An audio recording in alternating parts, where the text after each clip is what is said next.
नमस्ते। इस वीडियो में मैं बात करना चाहती हूँ लॉ ऑफ़ अट्रैक्शन के बारे में। वैसे तो बहुत से लोग जानते हैं और फॉलो भी करते हैं कि लॉ ऑफ़ अट्रैक्शन है क्या, लेकिन लॉ ऑफ़ अट्रैक्शन कब और कैसे काम करता है, इस बारे में मैं आपसे आज बात करना चाहती हूँ। देखिए, आप भागवत गीता में कहा गया है, जैसी दृष्टि वैसी सृष्टि।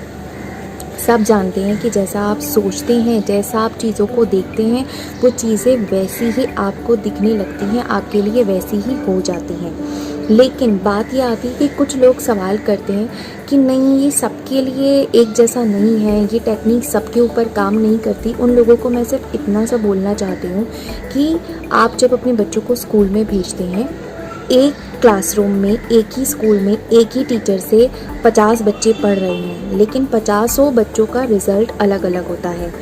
यही आप किसी भी प्रोफेशन में देख सकते हैं कि देश में बहुत सारे लॉयर्स हैं, बहुत सारे डॉक्टर्स हैं, बहुत सारे इंजीनियर्स हैं, बहुत सारे MBA मार्केटिंग एग्जीक्यूटिव्स हैं, लेकिन सबकी सक्सेस रेट जो है अलग अलग है। क्यों? क्योंकि उनका थॉट प्रोसेस या उनके अंदर का विज़न या उनकी क्षमताएं, उनकी सिचुएशन सब कुछ अलग है। ये सेम चीज़ें एप्लीकेबल है इस लॉ ऑफ अट्रैक्शन के ऊपर भी। जितनी शिद्दत से आप मैनिफेस्ट करेंगे किसी चीज़ को, उतना ही वो आपके लिए काम करेगा। इसके लिए हमें ये समझना ज़रूरी है कि लॉ ऑफ कर्मा कैसे काम करता है। देखिए, आज मैं बहुत अच्छी हूँ, मैंने सबके साथ बहुत अच्छा किया है, फिर भी मेरे साथ बुरा हो रहा है, तो अगर मैं इसको एक्सेप्ट नहीं करूँगी, रोती रहूँगी कि मेरे साथ बुरा हो रहा है, मैंने सबके लिए अच्छा किया, फिर भी उसने मेरा दिल तोड़ दिया, उसने मेरे साथ धोखा किया, उसने मुझसे झूठ बोला, तो मैं सिर्फ रोती रहूँगी। The moment I will take initiative कि ये सब मेरा पूर्वार्थ है, मुझे नहीं पता, ये पूर्व जन्मों का किसी भी इंसान के लिए पता लगाना नेक्स्ट टू इम्पॉसिबल बात है। तो अगर जब मैं ये एक्सेप्ट कर लूँगी, इसका एग्जाम्पल हम अपने शास्त्रों से उठा सकते हैं। अगर श्री रामचंद्र जी की बात की जाए तो रामचंद्र जी ने क्या मैनिफेस्ट किया था कि उनको 14 साल का वनवास हो। वो तो राजा बनने वाले थे, लेकिन नेक्स्ट डे उनको वनवास हो गया। लेकिन उन्होंने कोई लड़ाई नहीं की, कोई झगड़ा नहीं किया। इनफैक्ट वो चुपचाप अपना कर्म एक्सेप्ट किया और वो 14 साल के लिए वनवास चले गए। इनफैक्ट अगर आप देखें तो कितनी अच्छी सीख मिलती है हमें। भरत और रामचंद्र जी में 14 सालों तक राज्य जो है वो फुटबॉल की तरह उछलता रहा। भरत जी बोलते रहे कि नहीं, मुझे राज्य सिंहासन नहीं चाहिए, मैं राजा नहीं बनना चाहता हूँ, आप ही राजा बनेंगे, मैं आपका वेट करूँगा। उन्होंने कभी भी सिंहासन को ग्रहण नहीं किया। रामचंद्र जी की पादुका यानी कि चप्पल को उन्होंने सिंहासन पे रखा अपने बड़े भाई की, और फिर जो भी उन्होंने काम किया वो सिर्फ काम किया, अपनी ड्यूटी की। उधर श्री रामचंद्र जी ने कभी ये नहीं सोचा भरत मेरा सौतेला भाई है या उसने अब तो राजपाट ले लिया होगा। उनके माइंड में, बैक ऑफ द माइंड में कभी वो चीज़ें नहीं चली। वो सिर्फ अपना काम कर रहे थे।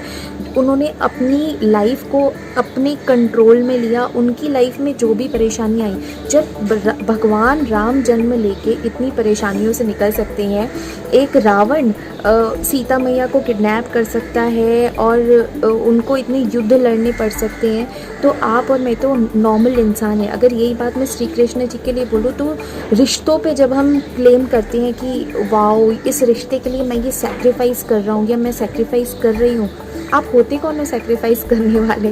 क्योंकि आपके पास खुद के पास ही वो नहीं है। जब तक आप में भरपूरता नहीं होगी, आप किसी को कैसे कुछ दे सकते हो? तो आप सैक्रिफाइस नहीं कर सकते हो। आपकी खुशी आपके लिए इम्पॉर्टेंट है। अगर आप खुश नहीं रह सकते तो दुनिया में किसी को खुश रख ही नहीं सकते। ये एक सीधा साधा सा सिद्धांत है। यदि आप में किसी ग्लास को छलकने के लिए उसके अंदर पानी होना चाहिए। अगर खाली ग्लास है तो आप उल्टा कर दो, सीधा कर दो, कोई फ़र्क नहीं पड़ने वाला है। अगर गिलास भरा हुआ है तो आप उसको ऐसे संभाल के लेके जाओगे तो भी वो छलक ही जाएगा, क्योंकि भरी हुई चीज़ें ही छलकती हैं। तो सबसे इम्पॉर्टेंट बात ये है कि आप इसे समझो कि रिश्ते, कंस जो है वो कृष्ण का मामा था, उसके बाद भी कृष्ण को मारना चाहता था, और देवकी कंस की बहन थी, उसके बाद में भी इतने सालों तक कंस ने देवकी और वासुदेव को जो है जेल में रखा। और देवकी और वासुदेव कृष्ण के माता पिता होने के बाद भी इतने साल जेल में रहे प्रतीक्षा की, अपने कर्मों को एक्सेप्ट किया। आप अगर कृष्ण की बात करें तो कृष्ण भगवान हमेशा अडॉप्टेड रहे, मतलब वो यशोदा पुत्र कहलाए। वो पूरी थ्रू आउट लाइफ जो है अडॉप्टेड रहे। उसके बाद में कई सालों बाद में जाके वो अपनी माता को छुड़ाने आए।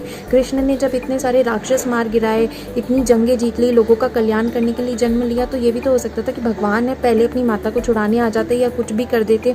जब वो लॉक्स खोल के खुद को निकाल के जेल के बाहर कर सकते हैं तो फिर वो अपने माता पिता को छुड़ाने भी आ सकते हैं। ये सारे क्वेश्चंस भी होते हैं। लेकिन कर्म का ये सिद्धांत है, जो आपको मिल रहा है ना, आपको नहीं मालूम उसके पीछे का रीज़न क्या है, उसे एक्सेप्ट कर लीजिए, उससे लड़ाई मत कीजिए, खुद को क्रिटिसाइज़ मत कीजिए, दूसरों को क्रिटिसाइज़ मत कीजिए कि इसलिए ऐसा हो गया। जिन चीज़ों से आपका सरोकार नहीं है ना, उनसे दूर रहिए, उनमें अपना दिमाग खपत मत कीजिए, बेकार की चीज़ों में अपने आप को इन्वॉल्व मत कीजिए। अगर आप सब अपनी ज़िंदगी का होल्ड ले लेंगे ना अपने हाथों में, इतना ही बहुत है। ट्रस्ट मी गाइस, इतना ही बहुत है।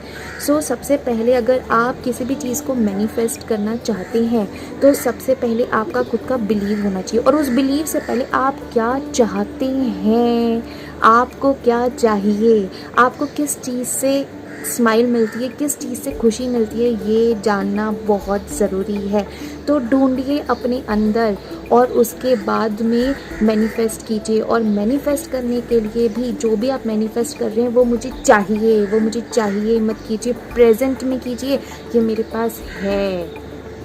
फॉर एग्ज़ाम्पल, मेरी लाइफ में कोई प्रॉब्लम नहीं है, मेरी लाइफ ब्यूटीफुल है। हर चीज़ के पीछे रीज़न होता है। क्रिटिसाइज़ मत कीजिए। खुद को वैल्यू दीजिए, खुद को अप्रिशिएट कीजिए।